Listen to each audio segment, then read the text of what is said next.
Hello retro fans!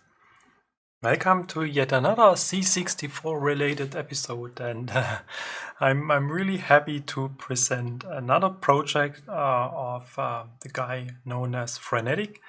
And as you have seen in the title already, it's called SIDKick, and it's going to be, well, it is named like this, a do-it-yourself drop-in SID replacement thing, whatever we want to call this device.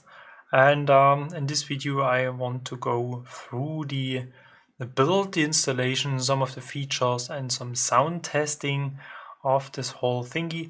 And well, since there's a lot of stuff to talk about, then let's go and start with it.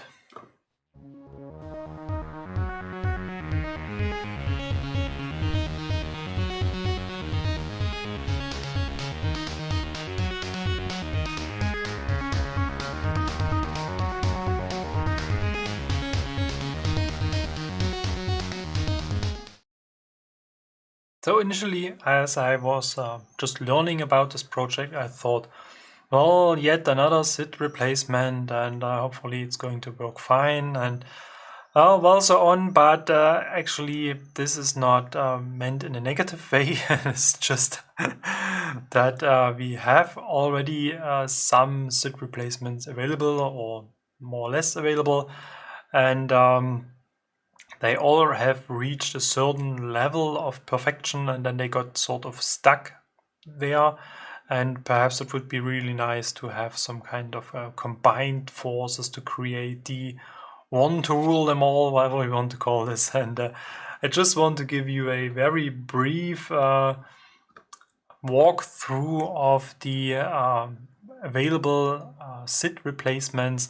So it has started with the Swin SID, the very first thing, which is actually, I think, an Fpga running some sort of SID emulation software, like we know this from Wise or other emulators, something like this. The interesting thing is that the very first version, which I do not own, was and through the whole construction, or whatever we want to call this, and so you were really able to build this by yourself. So this is the more advanced SMD version already, which is very compact and has basically the very same size like an original SID chip. Not the very same size, but almost. So to say, it's not as let's say huge dimensional wise, like for example the Swin SID Ultimate, which is a bit bigger, and especially it is wider, which causes some issues in certain twin SID setups. And the Swin SID Ultimate comes with much more power under its hood, and has some real amplification on it, and offers the possibility to configure it as well. So you can set this to 6581 or 8580, and it has some nice LEDs showing what's going on the Ultimate, Swin SID Ultimate. And sound-wise, it is better than the first Swin SID, but as I said, my opinion is that this got stuck somewhere in the it is good range, but never reached the top range of sound emulation. And the next thing I was getting basically was the ARM SID. This is actually version 2. Where we have all the components on the bottom of the PCB. The first version had all the components on top. So this is actually more or less a optical thing, whatever you like. And the ARM SID has as well the option to be configured as 8580 or 6581. And I think I haven't spent that much time with this device recently. You were able to adjust the filter response a little bit as well. And the nice thing here is that this one is upgradable, so you can flash a new firmware on it. And that's probably a topic I have to dive in a little bit, but I spent already so much time with this other device. Anyway, so, and the next thing was the ARM 2 SID. which is actually an enhanced version of the ARM SID. So here we have the option to emulate 2 SID chips, so you have a stereo or twin SID setup, and we have FM Synthesis, more about this later, on this device already. And the nice thing is that here we do not need to use an adapter like the mix SID, for example, or the SID to SID, for example, because this is all we need. We just have to add some additional address lines and indeed the second audio output signal from the second emulated SID, and then we are ready to go. All those replacements are working fine on old boards and new boards as well, so it doesn't matter at all. And last but not least, the Fpga SID. In the development of this device, I was sort of involved. I did a lot of testing with this, and I even got one of the prototypes somewhere here in my boxes. And this is, in my opinion, the most advanced SID replacement available right now. And the approach is a little bit different. It's an Fpga, so it's actually trying to recreate how a SID chip is working, so it's not an emulation. And therefore we have a chance to see some of the unique effects an original SID chip is basically coming with. So it's not this very clean every time spot on emulation. So we have some variation in sound, we have some kind of additive effects in the filter section, for example, and therefore I think the Fpgas, it sounds very, very nice, and it can be updated as well, it can be configured. You have different settings, like running it in a single or in twin SID setup.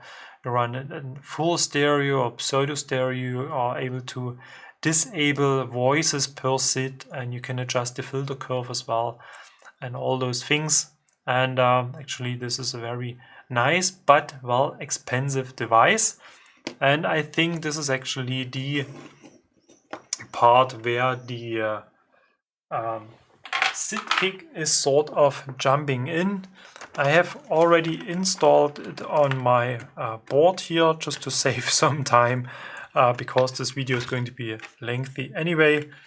And as you can see, it is huge, it is bulky, and it has almost the size of the bigger PLA, and it comes really very close to the CPU or to the VIC chip.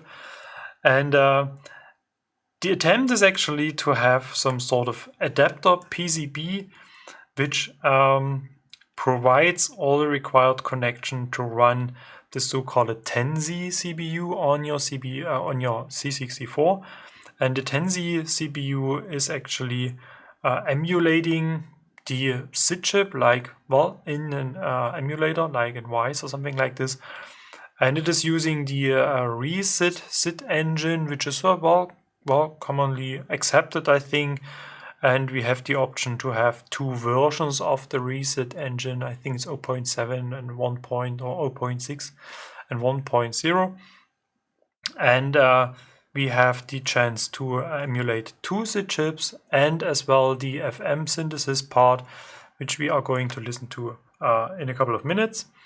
And I have sort of installed this in the full setup, so I have added all additional address lines A5, A6, A7, A8, IO1 and IO2. And if you are not so familiar with twin or multi-SID setups, address lines, all that things, I recommend to watch this video, which I'm going to link here, where I explain kind of deeply how all this thing is working. And especially on this board, I'm using this modulator replacement, where I have a 3.5 millimeter stereo audio connector, and I can connect the audio output of this SIDKick directly to this modulator and have this connected to my sound capturing device. So it's a pretty handy setup. And if you do not want to solder anything, then I recommend that you can use some grabbers to connect to the respective pins of the CPU, for example, to get the address lines you're going to need. But I'm going to explain this in the assembly video, which I'm going to show you right now. So here we can see that I got the PCB with pre-soldered SMD parts, and this is actually something I sort of recommend, because now we just have to solder all those through the hole components, and this is actually just socket connectors and jumpers. So this was a pretty easy job, and it was done quite quickly. So the first thing is the connection to the C64 board. This is actually going to the SID socket connector, and here I left out 4 pins in the left hand top corner, because these are just required for the capacitors on the board, and since we are working with a SID emulation, this is not required. And since I was running out of a socket connector, a single row socket connectors, I had to go for those sockets, and to make some space for the already soldered SMD parts, I had to cut out those 3 little pieces, and then obviously I had to go and solder all of those pins as well. Here it is really important that you get a good alignment, so that the sockets are really aligned flat on the PCB. So usually I just kind of pin the corners, check the alignment, and then I go for the other pins, because if you solder this in one row, the socket becomes a bit warm and then it tends to deform, and if you do not pay attention, then you may just solder it in a little bit screwed way. And but actually it is not really complicated. Here you just have to pay attention that you're not going to melt the socket adapters that are already soldered to the board, and that you do not go to desolder the SMD parts, or that you create some shortcuts or something like this. So this was working quite fine. Here I'm soldering the audio connector, checking alignment, everything is fine. So this is done, and then I was adding the second audio output. We have actually 2 different sound output methods, and here I'm going to solder the address lines, or the address connectors, which are required as presented before. And last but not least, I have to solder these socket connectors to the Tensi, because the version I have received came without it. So I just added this whole thing to the PCB to have a proper alignment, and I have used some leftover socket connectors from my Fpga SID adapter project, and this is quite handy to use it for projects like this. And this is actually not really complicated. Everything was soldering very fine, and this whole job was done, well, in a couple of minutes. So I think this is about 5 times the speed of my real soldering. So it was about 15 to 20 minutes to get this whole thing done.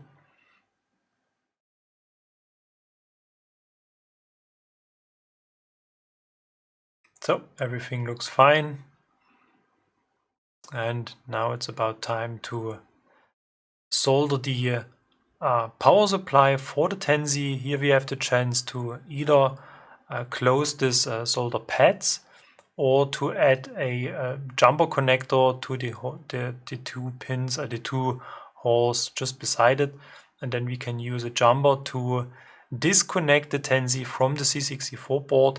This is a very interesting option if you want to program it, if you want to flash it without removing it from the C64, and that's probably something to recommend. And since I'm using a 469 board, I have the chance to use this area here to get the required address lines I have to add to the SIDKick, and they are all available here. So A5 to A8 all are accessible here. So I'm adding some jumper pins to it, and just have to check alignment a little bit, and then I'm ready to go. Here I just added 4 pins. I added 2 additional pins for A6 and A7 later. Just I recognize that because we're going to need them. It is not really required to use all those additional address lines, but if you want to use the full functionality of the SIDKick, then it is something you really have to consider. And that's actually all that is required to get things running. I mean, obviously we have to remove the original SID chip, and if you do not have a SID chip in a socket, then well, you have to desolder it and add a socket to the board. Fortunately, that was not required. I just had to make some space on the board so that I get no unwanted connection on the bottom of the PCB. And here I'm adding the audio signal to my modulator. Just have to pay attention what's ground, what's right, what's left. And here I'm adding the address lines to the SIDKick, and here we have to pay attention. This I think I did this wrong in the first attempt, and it caused some headache because IO1 and IO2 are swapped on the SIDKick, and I was just expecting that they run up quite fine. Yeah, I mixed it up, so this is actually wrong. So you have to swap white and black, and then the installation is actually okay. And obviously I was very interested in to see if everything is working. So the very first check was just if the whole C64 is still working. So I went and checked the signal, the video signal, but since there was no firmware on the 10Z, it wasn't doing anything at all, but at least the C64 was working. And since I have soldered these solder pads, I have to remove the 10Z for flashing, but I think I'm going to change this back to the jumper approach so that I can leave it installed on the C64 and flash the firmware to it. And yep, the interesting thing is you can do this all by yourself, and therefore this whole thing is upgradable. So if you see that there's a new version available, then you can flash this by your own. That's a very simple Windows tool. It's available for Linux as well, and it is just requiring a few minutes, and then actually that's fine. So now let's add it back and see if that whole thing is doing something. And the nice thing is that the SIDKick comes with a built-in configuration tool, whatever we want to call this. So we can just start this by entering the sys command. And here we can see we have different options for the emulated SIDs. We have up to 10 different profiles, so we can store different configurations. We can go through the different configurations, and here we can see the different reset engines. So it's not 0.6, it's 0.16 and 1.0. And I left most of the parameters as it was sort of predefined or whatever. I stored the setup, and then I went into the file menu because here we have the chance to flash a certain amount of single file programs to the SIDKick as well. And this comes quite handy when we want to test some SID files, for example, or if you want to upload some tools like a fast loader or file browser or something like this, then you can store this on your SIDKick, and then you are ready to go right from the beginning without loading anything from a disk or something like this. And we weren't hearing anything at all because I was thinking that volume 0 means volume 0 dB, so max volume, but nope. 0 means really 0 volume. We have to crank this up to 15 so that we can hear something as well. And then I went back to the file menu and tested another SID tune just to check that I'm able to hear something. And here it is, but unfortunately there's just one channel running, so I thought, well, maybe I did something wrong with the installation or something like this. So I was going to test another SID tune with the very same result, but here I got a hint that the second SID has to be addressed to address D500, and therefore I had to go back to the configuration menu and set the SIDKick to the required address.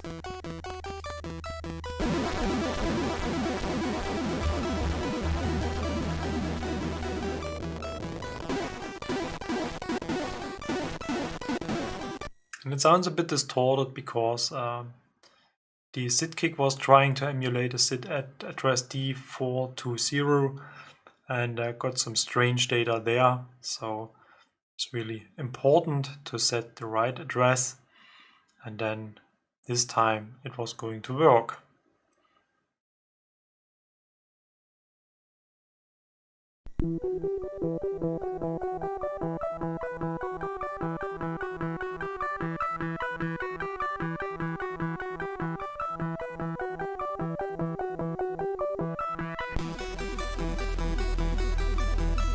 So obviously we are not going to listen to the whole sound, even if it's a very good sound, but I got some more things to say, so let's jump to the next thing.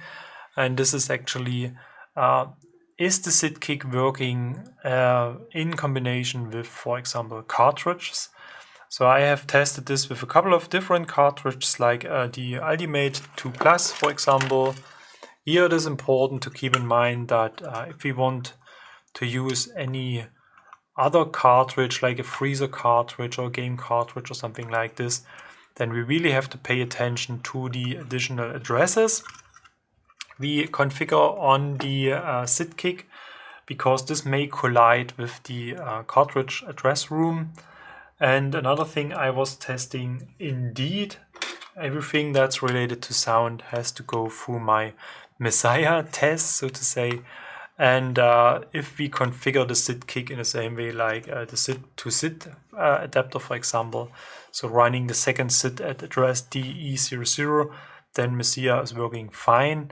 And the good thing is that especially I have used Messiah to compare the SIDKick to other SID alternatives and to original SID. And this is actually something we're going to watch right now, and it's going to be a little bit lengthy because I went through a couple of tests, and I started obviously with the SIDKick, and I picked some patches I have used in the past, and we have some nice oscilloscope view here as well to have a look at the waveform. So it's a very stable, very sort of clean waveform. We have some noise in it.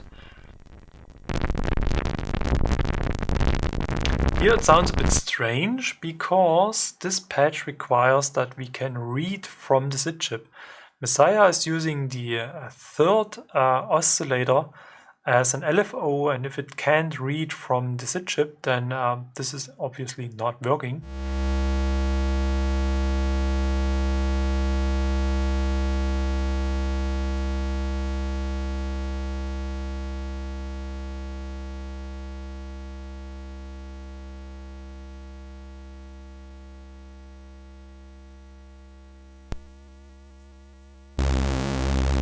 Now it sounds like it's supposed to sound.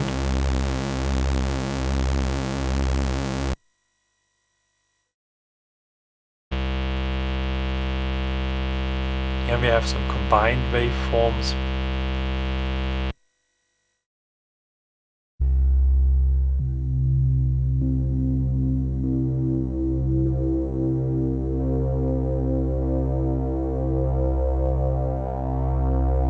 This is a very long filter sweep.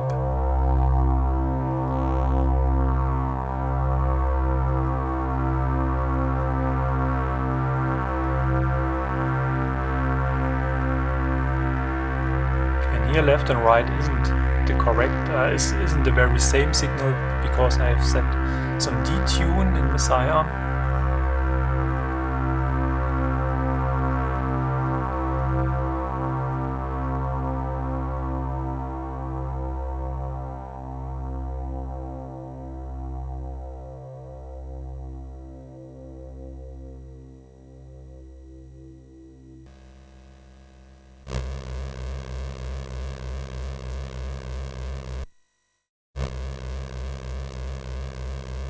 So this is a little bit dim.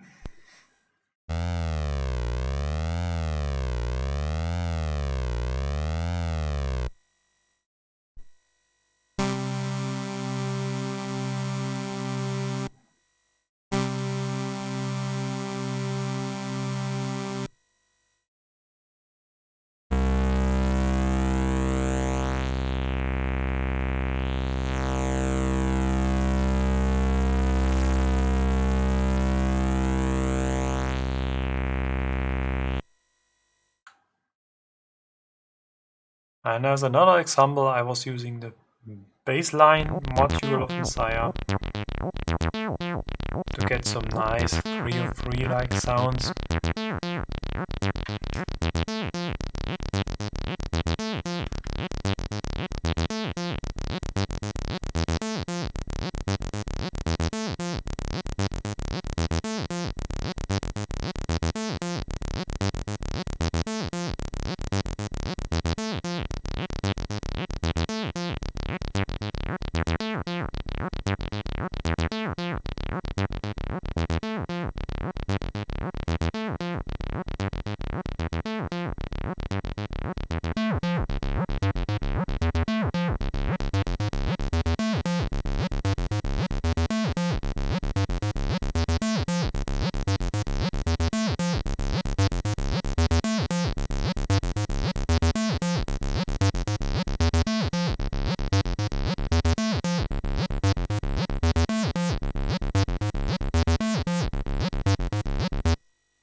Now we're going through the same thing with the 8580 R5 original SID chip. I just had to adjust the volume on one of these SID chips because it was a bit too loud. But what we can see here already is that the original 8580 is a bit louder compared to the SIDKick. The SIDKick is more a bit, well, not as powerful as we expected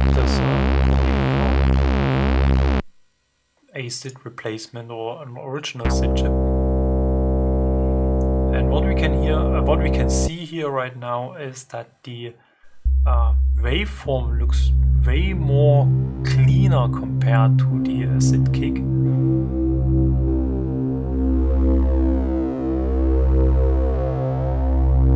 Here we can see the detune as well.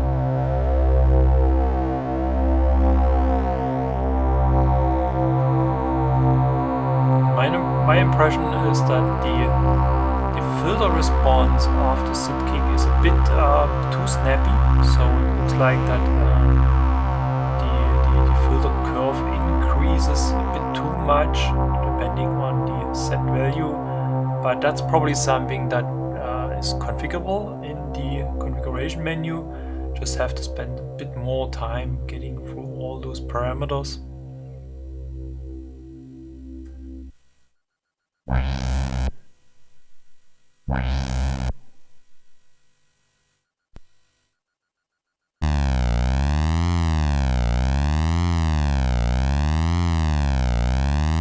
And in those examples we can hear that the 8580 is a bit brighter, a bit more open.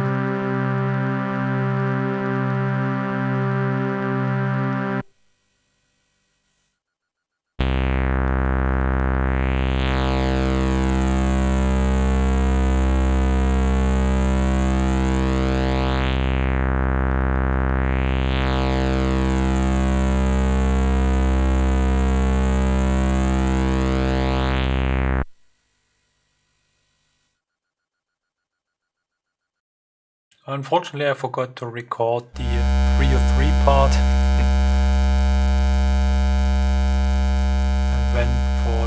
FPGA SID, but I just recognized it later on that my recording kind of was sort of frozen, but it returned after a while.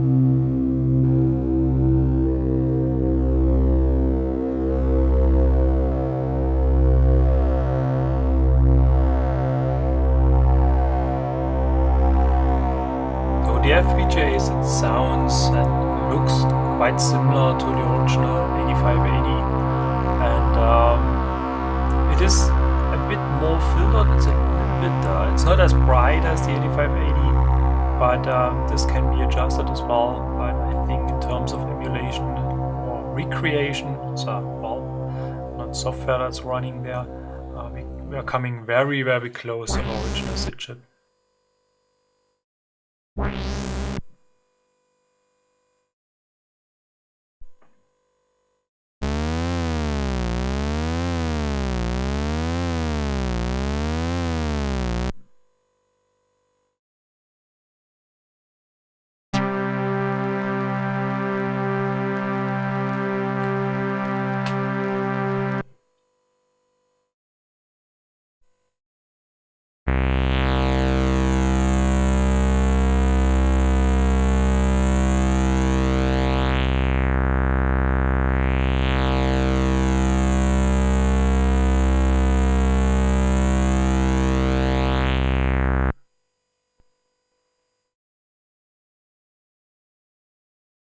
For my taste, the filter closes a little bit too fast compared to the original SID chip,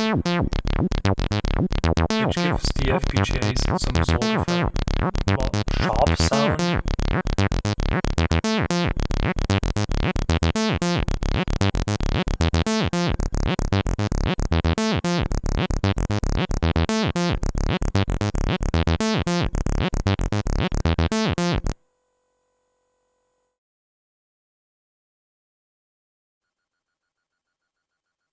And then, just for the sake of comparison, I was testing this SID,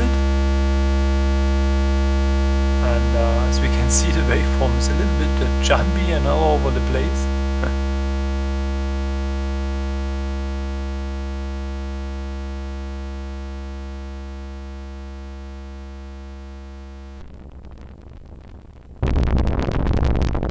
And here we can see that the SID isn't offering reading back data from it, so the patch that was requiring the third oscillator as an LFO wasn't working. But interestingly, the fourth patch, which is using the LFO as sort of some envelope, it is working fine. So that's some mysterious thing about Messiah.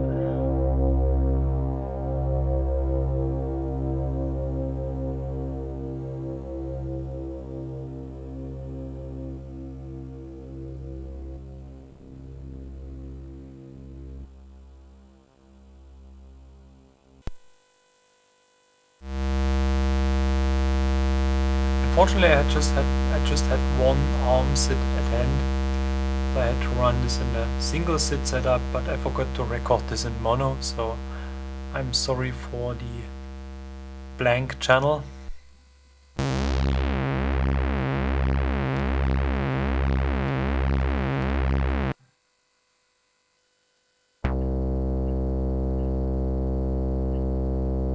So the waveform looks a little bit noisy.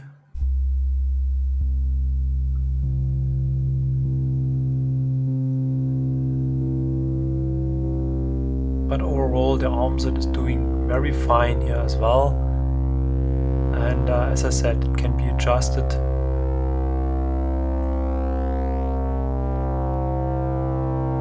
And especially for, let's say, some synthesizer setups where you create the sound as you hear it and and you do not expect to sound it in a certain way, like when you play tunes or something like this, the ARM-SID is a very, very good alternative compared to the original chips in terms of heat and price-wise.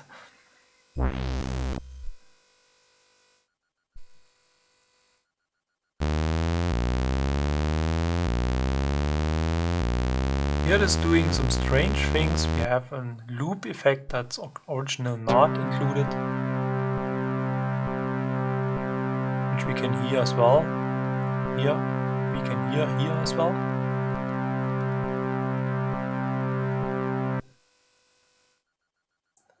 It looks like that the filter value is interpreted in a, well, unique way, a strange way.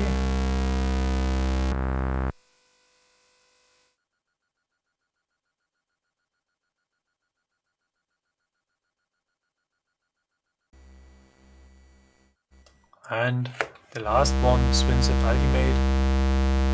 Here we can see it, a very strange waveform. So this is actually some sort of pulse width modulation, but the pulse width isn't modulated. It is just some kind of carrier signal. I don't know what it is. It's really a strange thing. And my experience is that this causes every now and then issues with sampling devices or digital mixers, especially when you use effects like reverb or delay, effects that are using some sort of sample and hold.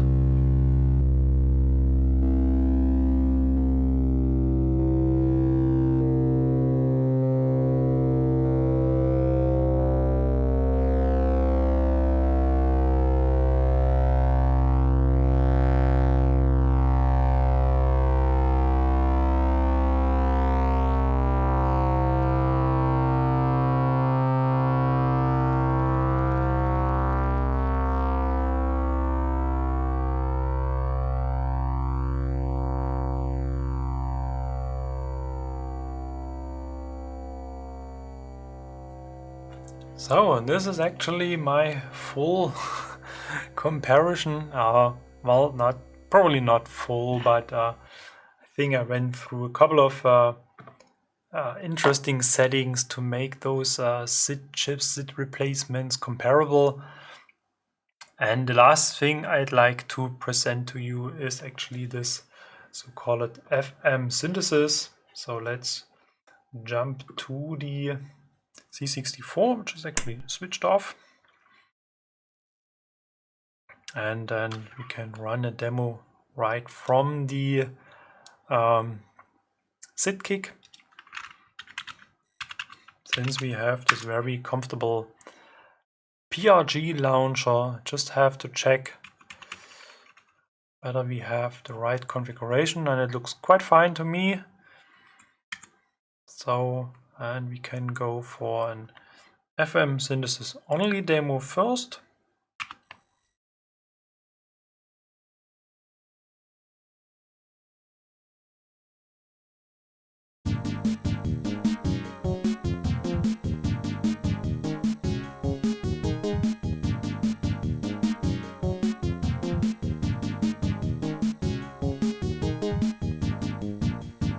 So, and as you can hear, this is a very unique sound, very, very different compared to the SID chip sound. And if you remember the time, the late 80s, early 90s, where we got the first ad-lib sound cards for PC, for example, this is actually the very same thing that happens here. And there are a couple of demos and tunes using this FM synthesis. I think the most well-known or famous card is this FM Jam cartridge, which you can add to your C64. And yep, this is a little demo containing 10 different tunes, FM sound only. And well, we are not going to listen to all of them. And there's another little demo on the firmware here, which I have found in the forum on And this has been created by a guy, I think, called Emulator, with a very interesting writing. So many thanks for providing this. And this is actually this second to last demo. And this combines a SID chip with FM synthesis.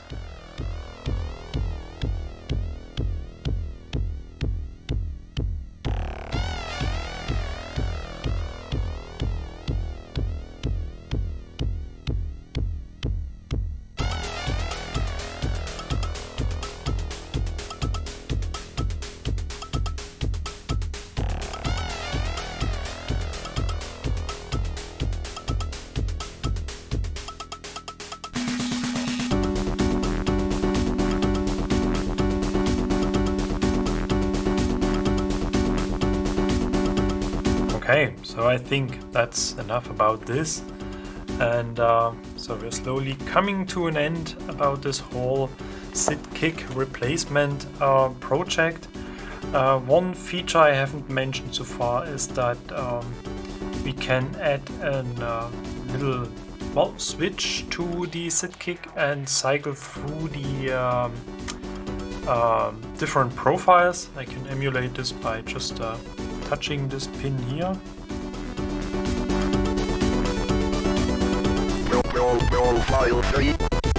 And then it tells us which profile is activated.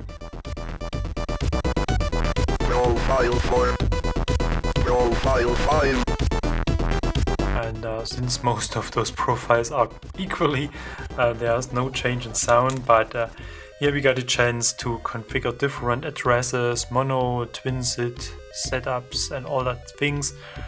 And so you do not have to go to the configuration menu all the time. You just can go through your configuration settings by pressing a button, which makes this very, very comfortable to use, especially if you jump between a single SID programs, games, something like this, and twin SID, stereo SID tunes, for example. Then you really can just create your sort of setup, and then you can go through it. And actually that's all I have actually to mention. In order to get the FM synthesis to work, we need those additional address lines A6 and A7. Therefore I have connected them here as well. And indeed we have the chance to route back the audio signal to the C64 board, and therefore you can have the sound on your AV socket here on your C64, and you can route the second audio signal from the, let's say, second channel, while you're going to route to this channel, to this socket as well, because there is one pin unused on a normal C64, and then you can create your own cable to have a stereo sound for your amplifier, whatever setup you're going to use to listen to it. So actually a very interesting project, and I'm really looking forward to the progression of this project, and I'm really interested in to see how this is going to be available for normal people. So if this is going to be available at a shop or something like this, maybe we can see this at the Retro Restores shop or at Protovision, for example, and then you can go and get your pieces there. The 10Z range is about 30-35 euros, something like this, and I think for the PCB completely let's say assembled, at least with all the SMD parts, we have to go for about 15 to 20 euros or something like this. So this whole setup is going to be somewhere in the 50 to 60-ish range, and therefore it is indeed a bit cheaper compared to the Fpga SID, for example, but it has a bit more to offer. So this FM synthesis and this PRG launcher, and therefore it is very, very nice alternative. It is a bit bulky, so especially for those newer C64 with this so-called door stopper cases, with this C64-2 case, it's going to be very tight, especially in the way I have assembled this. So for those C64s, it is probably recommended to solder the 10Z directly to the PCB without those sockets connectors. Then you get this way lower, and especially for the audio output you can use this kind of angled connectors as well. And if you want to install this in a more or less robust way, I do not recommend those DuPont cables. They tend to fall off quite easily, not as easily as those grabbers, but well, they fall off as well. That's my experience. So for a more complete setup, I really recommend to solder all those wires directly to the PCB, for example, and then either use the option on the 469 boards, solder those wires to those pins here directly, or try to find a setup where you can sort of, let's say, support these grabbers somewhere on your board to prevent that they fall off during transportation, putting the C64 on your shelf, however you're going to do this with this, and therefore to make it more reliable. So the SIDKick offers full joystick pedal support, everything you may think of a normal SID chip can do, it is capable of doing so as well. So this is working fine. Messiah is working, Messiah with pedals, with mouse is working. So if you're going to use Geos or something like this, then you can use your 1351 mouse as well. So this is everything. Everything is supported in this way. And as I said, most of the cartridges are working as well, as long as you pay attention to the address ranges. So if you're going to use some addresses on the SIDKick that are used by the cartridge, then probably that's not going to work, obviously. But the SIDKick is doing fine with cartridges like the Ultimate, for example, and the Turbo Chameleon.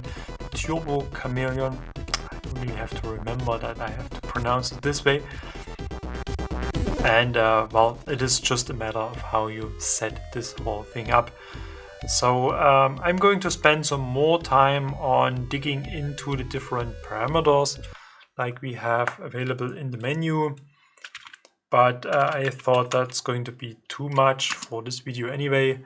As we can see, we can adjust the passband and gain and the filter bias.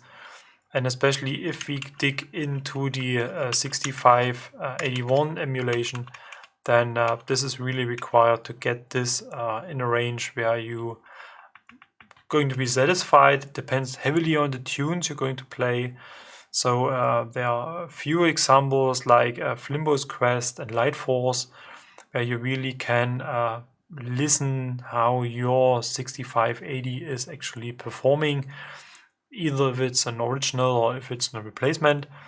And here we have the chance to fine-tune this, and this is indeed another interesting feature of having different profiles, because here you can set whatever amount of profiles, ranging up to 10 to a 6580 profile with different filter bias settings, and therefore you can jump through your preferred SID tunes, your preferred games, without replacing the SID all over again. So that's a very, very interesting feature. And as I have mentioned as well, if you're going to disconnect the 5V from the C64 board, you can flash the 10Z even if it's installed. And this can be either made available outside so that you have a jumper with some cables, for example, or you create your own USB cable where you cut out the 5V wire so that you just have a ground and the two data connections to the 10Z, and then you can build your complete C64 with a case, all that stuff, and then you can flash new firmwares or new features from the outside.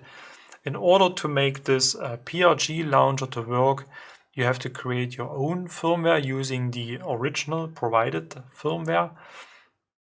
And you can add your own programs with a little script to it and flash it to the Tenzi. And what I have tested, not very successfully, maybe I did something wrong, I don't know. I created a little set of tools with a fast loader, file browser, and all that stuff you may require to use an SD to ISD device or to use the Pi 1541, for example. And therefore it is very, very interesting to have this on board already without any custom kernels or something like this. So if it is really the do-it-yourself drop-in SID replacement, well, I have some doubts, so that's probably not something everybody is capable of doing. But, well, it comes at least close to it. If you compare to the ARM SID, to the Swin SIDs, or to the Fpga SIDs, it is indeed a bit more work to do. You have to at least do some soldering work, for example, and therefore that's probably not something everybody is going to do. But if you are into this topic anyway, then it's probably a very interesting and very, well, not cheap, but not as costly as the Fpga SID, for example, alternative to replace your SID chips. So anyway, that's basically the end of the video. It's already long enough again. If you have any questions and if you want me to test even more stuff, or if you want to listen to the sound recordings I have created, then feel free to use the comment section and I will try to figure out how I'm going to distribute this. And as I said, depending on my spare time and depending on my other projects, I may spend more time testing this interesting project. I'm really looking forward to see new firmware releases, and therefore that's going to be on my list for sure. And if this whole topic of SID replacements, SID tests, sound tests, and so on is interesting to you as well, then feel free to express yourself in the comment section and I may create more content about this topic. So as usual, thank you very much for watching, and I'm looking forward to your feedback, and well, then see you for the next episode. Thanks and bye bye.